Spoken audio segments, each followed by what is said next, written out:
ओ sorry, वो मैं drive कर रहा था ना, इसलिए ध्यान नहीं गया। वैसे तुम घर पे क्या कर रही हो? ऑफिस नहीं जाना है? ओह, मैं एक रात घर क्या नहीं आया, तुम मुझे इतना मिस करने लगी कि ऑफिस से छुट्टी। क्या बात है, ड्रामेबाज।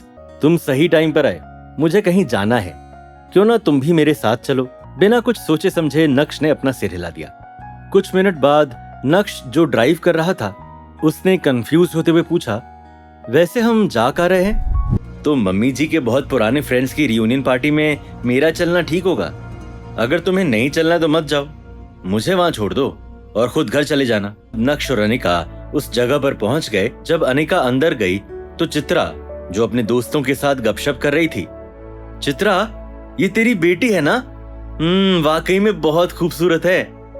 मैंने सुना है कि तेरी बेटी अकेली भानुशाली ग्रुप के साथ जावेरी परिवार का कोऑपरेशन कर रही है। क्या तेरी बेटी शिवानी भी कोऑपरेशन को संभाल रही है? चित्रा की बेटी बहुत पावरफुल है।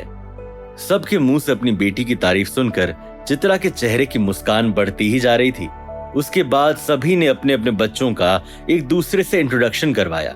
उसी समय एक औरत की नजर नक्श पर पड़ी और उसने चिल्लाते हुए कहा, अरे चित्रा, ये लड़का कौन है? उस औरत का नाम काजल दीक्षित था। उसने जोर से चिल्लाते हुए कहा, जिससे सभी का ध्यान नक्श की तरफ जाए। उसी समय अनिका सोफे से उठी और मुस्कुराते हुए सभी से नक्श का इंट्रोडक्शन कराते हुए बोली, ये नक्श हैं, माय हस्बैंड। ओ, तो ये है चित्रा का दामाद। लड़का तो अच्छा ही दिख रहा है। कहाँ काम करता है? कौन सी पोजीशन पर है? मैं एक छोटी सी कंपनी में अपने बॉस के नीचे काम करता हूँ। उस छोटी सी कंपनी का कोई नाम तो होगा, है ना? तुम अपने बॉस के नीचे काम करते हो तो तुम्हारी पोजीशन क्या है? आप मुझे एक क्लर्क की तरह समझ सकते हैं। कोई बात नहीं, इससे कोई फर्क नहीं पड़ता कि तुम क्लर्क हो या कौन हो। वैसे भी काम के मामले में अनिका बहुत पावरफुल है।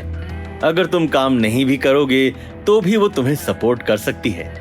काजल की बात सुनकर वहां मौजूद लोगों का रिएक्शन देखकर और अपनी मां का चेहरा देखने के बाद अब अनिका को भी रिग्रेट हो रहा था कि उसे नक्श को यहां लेकर नहीं आना चाहिए था। ठीक उसके बाद काजल सोफे से उठी और एक जवान लड़के की तरफ हाथ हिलाते हुए बोली, आज मैं आप सभी के सामने अपनी खुशी का इजहार करने वाली हूँ। इस महीने की 26 तारीख को मेरी बेटी संजीदा की शादी होने जा रही है। रौनक, यहाँ आओ और सभी को अपना इंट्रोडक्शन दो। हेलो एवरीवन, मेरा नाम रौनक महाजन है। मैं बिंद्रा ग्रुप में डेप्यूटी जनरल मैनेजर हूँ। बिंद्रा ग्रुप, वो जो इंडिया की टॉप 3 कंपनीज में आता है। रौनक, यार तुम बिंद्रा ग्रुप के साथ काम करते हो, क्या तुम्हारा काम थकाने वाला नहीं है? सच कहूं तो बहुत थकाने वाला है। लेकिन मेरे पास जितनी रिस्पॉन्सिबिलिटी होगी उतनी ही मेरी पावर भी बढ़ेगी। मॉम, मेरी और संजीदा की शादी वाले दिन मैंने 3 करोड़ रुपए की कार बुक की है। हम उसी में बैठकर आएंगे। आपका इस बारे में क्या ख्याल है? तुम दोनों डिसाइड करो कि तुम्हें क्या करना है। मेरी शादी थोड़ी हो रही है। ठीक है मॉम, कार जो भी होगी अच्छी होनी चाहिए, महंगी से महंगी होनी चाहिए। वैसे तो आजकल कार 10 से 12 लाख में भी आ जाती है, लेकिन उसमें बैठकर आना हमारे परिवार को शोभा नहीं देता। सबकी सोच अलग होती है। अगर तुम्हें लगता है कि बैठने का मजा सिर्फ महंगी कार में है तो ऐसा नहीं है। सस्ती कार में भी बैठने का एक अलग ही मजा है। वैसे तुम्हें ये नहीं भूलना चाहिए कि कार 10 लाख की हो या फिर 10 करोड़ की, है तो वो मशीन ही। ओह, अगर ऐसी बात है तो मैं जानना चाहता हूँ कि नक्श भाई कौन सी कार ड्राइव करते हैं? A क्लास मॉडल, लेकिन उस कार की परफॉर्मेंस काफी ऑर्डिनरी है। वो स्पोर्ट्स कार जिसकी कीमत 10 करोड़ है। नक्श की बात सुनकर रौनक भौचक्का रह गया था। उसे यकीन नहीं हो रहा था। काजल तो पूरी तरह से सदमे में ही चली गई थी। चित्रा, मुझे पता नहीं था अनिका अपने पति को इतने अच्छे से रखती है कि उसके लिए 10 करोड़ रुपए की कार ले ली। नहीं, वो कार तो मेरे बॉस ने खरीदी है। अनिका ने मेरे लिए वो कार नहीं खरीदी है। जैसे ही नक्श के मुंह से ये शब्द बाहर आए, वैसे ही वहां मौजूद सभी लोग जोर जोर से हंसने लगे। सभी की नजरों में नक्श एक जोकर बन गया था। ये सब देखकर चित्रा का पारा काफी गर्म हो गया था। मैंने वो कार नहीं खरीदी है, लेकिन जब मेरे बॉस ने देखा कि मैं उनकी कंपनी के लिए बहुत अच्छा काम कर रहा हूँ तो उन्होंने परेरो मुझे गिफ्ट में दी है। ये सुनते ही कमरे में एक बार फिर से सन्नाटा पसर गया। मिस्टर नक्श, क्या मैं जान सकता हूँ कि आप कहाँ काम करते हैं? आपके बॉस का नाम क्या है? मेरे बॉस का नाम राहुल है।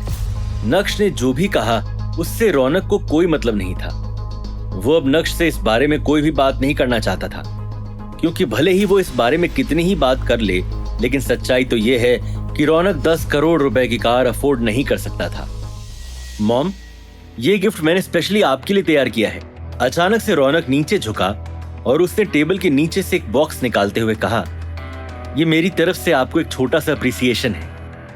मुझे पूरी उम्मीद है कि आप इसे एक्सेप्ट करेंगी। रौनक, अब हम एक ही परिवार का हिस्सा हैं। तुम्हें मुझे गिफ्ट देने की कोई जरूरत नहीं है। क्या राज छिपा था रौनक के उस गिफ्ट में? क्या चित्रा नक्श को बेइज्जत करते हुए यहाँ से बाहर जाने के लिए कहेगी, या फिर नक्श कुछ ऐसा धमाल करेगा जिसे देखकर चित्रा भी चकरा जाएगी? ये जानने के लिए देखिए अगला एपिसोड सिर्फ पॉकेट एफएम के YouTube चैनल पर, और इंस्टा एम्पायर के सारे एपिसोड्स को सुनने के लिए डिस्क्रिप्शन में दी गई लिंक से डाउनलोड कीजिए पॉकेट एफएम ऐप।